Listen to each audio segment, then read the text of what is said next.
Good afternoon and welcome to Ramona's Roundtable. I'm your host, Ramona Rachel Gittins, and this is an episode brought to you by Link. I've heard about Dr. Sebi for many years, and he's sort of a legend that I haven't really been able to sort of get to. I haven't really understood a lot of his philosophy. A lot of it is because I haven't heard much of it one-on-one. So this is actually an honor for me today, and I'm glad that everyone who's listening to this is able to join us. And this looks like it's going to be a two-part conversation, and it looks like it's also going to be very, very interesting. So please join me in welcoming Dr. Sebi. Thank you. Thank you. Thank you for being here. Thank you so very much. I would like to let you start by sort of telling us your story from the beginning.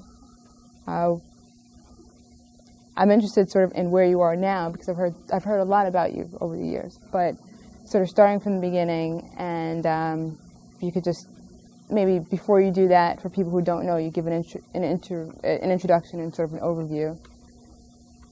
Thank you. Quick. I was born in Spanish Honduras in the year of 1933. I was born in a small village named Milanga. The boy grew up, never going to school, whether kindergarten, high school, grade school, or whatever. Became a merchant seaman.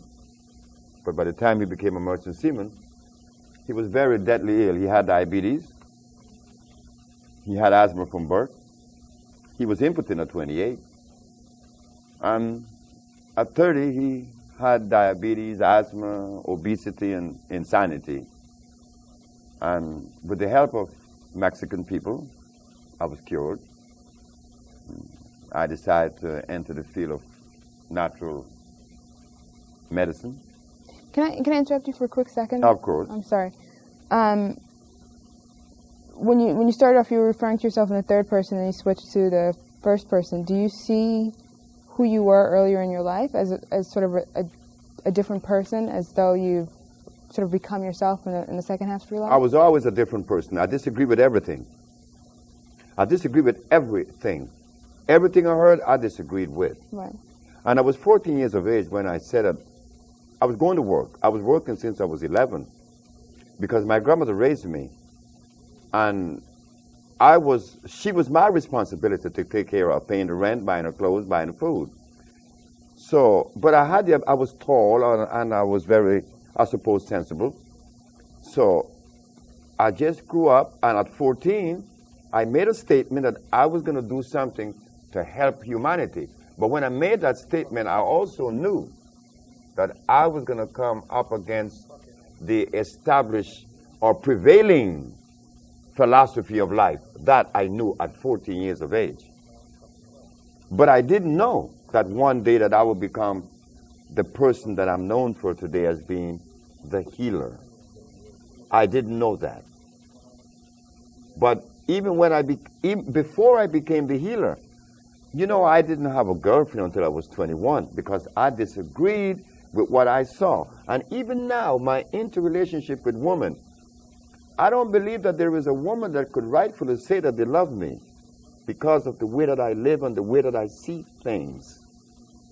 And I'm not really upset or bothered by that. But I live different. I see different. I feel different.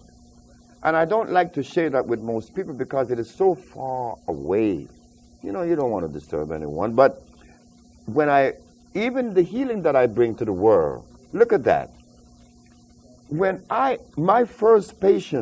very first patient, I was a steam engineer working for the county of Los Angeles. And this blind man had heard that I was experimenting with these plants. And his neighbor said, well, why don't you take it? And he took the plants, and in 2 days he was seeing. And he was blind for 11 years. That shook me, because I couldn't explain to the world the mechanics behind this blind man seeing. What were your thoughts when you formulated the compound? Right. The way that the compounds came into existence, was being a steam engineer, I knew that the pH value, the pH factor, had a lot to do with healing. And the herbalists then, like the herbalists today, are unaware that the pH factor has a lot to do with it. Meaning this, I said that if God tell us that the herbs are for the healing of the nations, in the book of Genesis, in the book of Ezekiel, in the book of Exodus, and the book of Revelation, it says that the herbs are for the healing of the nations. Then as I go further into the history of medicine, this is what I found, that the great Hippocrates used herbs to cure disease, and that he cured every disease known to man. This man was curing every disease in Greece 365 years before Christ was even born. So when people tell us that only Jesus heals, you remind them that Hippocrates was here long before he was born, 300 years. So I said, if Jesus cured with herbs, Hippocrates cured with herbs, and God said the herbs, then what's up? Why aren't we curing with herbs today? So I said, one day when I went to work, my wife and I was talking all night. We were engaged in this conversation about these herbs. So Ma said to me that there could be something locked someplace that prevent us from accomplishing the goals that Jesus Christ and Hippocrates accomplished. When I went to work that night, I found it. I laughed. Oh, I was so happy.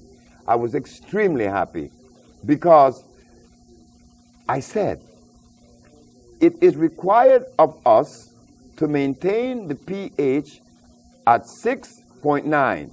At 7, which is the neutral zone, pH of 7 is neutral.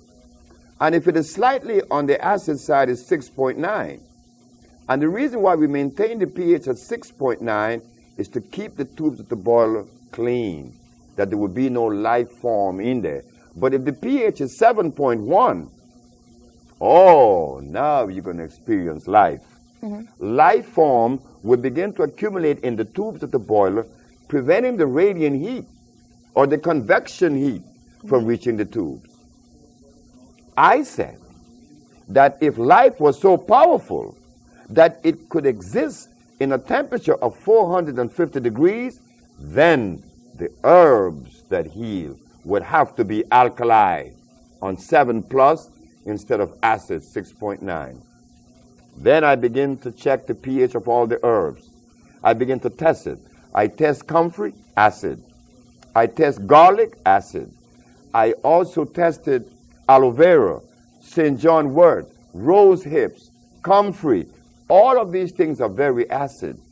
Carrot juice is extremely acid, yet the healers in New York then and now are still recommending these acid foods. So I said, well, let me investigate further to see which are the alkali herbs. And I begin to see that burdock, yellow dock, also the elderberry, these are alkali plants. Also the Virginia snake root, that's alkali. One has to know the herbs that are alkali opposed to the herbs that are acid.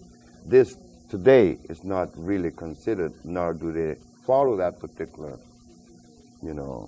road or understanding, because the herbalists of today are recommending peppermint. Peppermint is very acid. Peppermint freezes the brain. Some even recommend peppermint oil. Peppermint oil is extremely caustic. So now we have this kind of information in front of us being disseminated and carried out. So there's confusion in the population. But the one thing that my supporters or the people that helped me, that counseled me, they said to me, Sebi, the one thing that you have in your favor is that you have cure and you are curing the diseases that others are not curing. So that is the barometer that tells us that the acid herb that they're using prevent them from reaching the goal that they're pursuing. It was my steam engineering experience that helped me in herbology to understand the herb that God made. Yes, it has to be made by God. If we eat something that God didn't make, we are running the risk of disease. Then we're going to be angry. Like I were at only 30 years of age, I was extremely angry. So I didn't know that I would. My mother wanted me to be a preacher, and I didn't want to go into the church. I said, who, me be a preacher? No, I'm not going to be a preacher. And look what I'm doing now. Look what I'm doing. My mother, I called her on my birthday 2 days ago, and she was laughing. She was laughing. She said, you see, what I wanted you to do, what I see you doing, you're doing it. Only because people are being healed. That is the work of a shepherd. So if we were to sort of go back and trace everything, as a young man, you had a sense that you would heal people. You didn't know quite how you would do it. You went through to become a young man in your early 20s, and you were still unhealthy yourself, but you started to look into herbs. No, I didn't look into herbs in my 20s. I didn't know anything about herbs in my 20s. No. I made a statement at 14 that I was going to do something to help humanity, but I didn't know it was going to turn out to be these herbs. So when I was sick, I was 30, and I got the help from the Mexican that helped me, and then I proceeded to pursue it, and I was working as a steam engineer at the time that every day I would go to work, and God would talk to me and said, how could you be healed of all those dreadful diseases, and you're going to hold that from humanity? And I would go to work, and I would see these turbines and these condensers and these boilers, and I would get so angry. And that was when I stepped up my research. You would see these boilers, and what would make you angry about them? Because I want to get away from them, because I want to go into the herbs. Okay. But I was then 47 years of age. I was 47. And I was 10 years on the job, seniority. And I was making a lot of money. And I had a wife and 2 babies and 1 on the way, and I quit my job. God said, you're going to quit. If you're going to starve, you're going to die starving, but you're going to quit this job. And I left, and I was put in jail, and, you know, all the whole bit that happened to me in New York. I was arrested in St. Martin one night. I was taken to jail in Curacao. Oh, it's been a journey, but it's been nice because it was like a test. I remember being down to only $400. When I started this business, I only had $400. I started this healing journey with $400. And here I am today. A little girl in New York named Haja that was brought to us with a hole in her heart. She's now 16. A little girl was brought to me in Atlanta that was blind from age 8 to age 11 with a tumor on her frontal lobe. She no longer has the tumor on her frontal lobe. Her name is Mecca. And there's a little girl in Minnesota. Her name is Akila Stroud. She no longer has sickle cell anemia. And a month ago, I gave a lecture in New York, and a young lady came forth and said, well, I don't have lupus anymore. So these kinds of things tells us that we, the black race, has the answer to the world's health. We have the answer to their disease state. But we are afraid to take that responsibility because we live in fear. We're scared of white man. We're scared of God. We say that we fear God. I don't know why people fear God. Now, is it possible for one group to have the cures for the world? Because part of your philosophy is, or I don't want to say your philosophy, part of your outlook or your beliefs is that people are at their healthiest when they're eating foods that come from the region of their ethnic origin. That's not happening. Right, but that's what you believe. No, I don't believe that either. What I believe is to eat food that came out of the product of life itself. I don't care whether you're Chinese, Eskimo, Arab, or what. If you eat something natural, you're going to be healed. But do you believe that people, for instance, that black people should not eat foods that are not Oh, indigenous to no, Africa? that's a horse of a different color. Black people should not eat Chinese food because Chinese food or even Caucasian food. There is a book out by a man known as Pablo Arriola, and he is known to be one of the most distinguished nutritionists in the world. And he said that if your ancestors are from Africa, your body is not programmed to digest milk. But if you are European, yes. So right there, they're telling us that there's a difference in the genetical makeup of these two individuals. So if people have a different genetic makeup that makes them react differently to different herbs, products, foods, would it be possible for one group to have sort of the cure for the entire world, or would they be moving towards a cure for people within the same ethnic group? Well, it should be like that, I suppose, but our experience shows us that it crosses all lines. That it crosses all boundaries. Because people come to us. There was once upon a time when there were more white people coming to us. Chinese come to us. Japanese, I just said that Matun just killed a woman in Japan of lung cancer, and she never seen the woman. They called from Japan and told Matun, like Annette, have cured many, Matun have cured many, so it's Tatanisha. And they have never seen these people. She sent the compound to Japan, and she was cured. We sent compound to Europe, and they were cured. I have a letter from a psychiatric group in France who want me to go and lecture to them. Why? Because someone with schizophrenia was cured that they know about.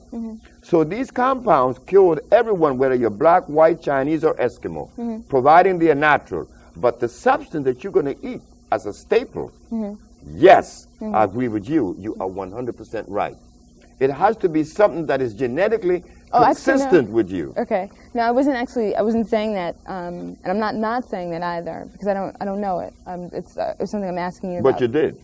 It was good. I've heard that you said that. So yes, but it was correct. Okay. It's apropos. Okay. And I'd like to hear a little bit about that in terms of people and the relationship between the staple diet and where your ancestors are from. We're going to give you an example, a good example. From the day that God created this universe and made black people, how many years it has been since God placed black people in Africa? Do you have any idea? The anthropologist has no idea, but they would spout out these numbers for you, that God made the universe 9.5 billion years ago. So the other is, when did he put black people in Africa? They say 1.5 million years ago. But what was the food that God placed in Africa for these people? Certainly, it could not have been potatoes. It could not have been rice or beans or yams or chicken or hogs or cows. It could not be a goat or a lamb, because all these things are hybrid. God did not make these things. These things came just recently, only 4,000 years ago. So what were we eating in Africa before we were taken away? What were we eating in Africa before there was an invasion by the man from Europe? We simply do not know. And it is because we are unaware of this diet that God made specifically for us. This is why we're angry today and we're so divided. Everybody's laughing at us. They're laughing more at me. On the airplane, the pilots came to see me a few weeks ago when I was in the plane before 911, and they were looking at the brochure that I had that says that AIDS has been cured, and herbalists cure AIDS, and the Supreme Court of New York cannot deny, can't disagree. They were laughing at me. Why? Because you are not supporting me. So they think that I'm a fake. Because if it was a white man curing AIDS, the captain said, the whole white race would be supporting them, but my race is not going to support me. The leaders of America can't do it. Farrakhan can't do it. Jesse Jackson can't do it, because they were not designed to do this kind of work. They were designed to lobby and to talk and to, like Mr. Al Sharpton, he likes to make people march. That's cool. But we got a job to do in healing the black race now. That comes in a different category. Those leaders cannot help me. And that's why I'm vulnerable. In what ways is the black race in need of healing? In what ways is the black race need healing? One of the areas that the black race need healing mostly is in the central nerve system. Because we have been eating acid food for 400 years. And how does that manifest itself in terms of socially? Socially, physically, and physically. What's the damage that? Okay, socially, we see that very seldom our leaders agree with their own selves. The leaders are at war. They're all in disagreement because among the leaders, you find Muslims, you find Christians, you find Buddhists, you find all of that. And they all seem to disagree with each other's position. The politician, well, I don't know what role politics play in our progression health state.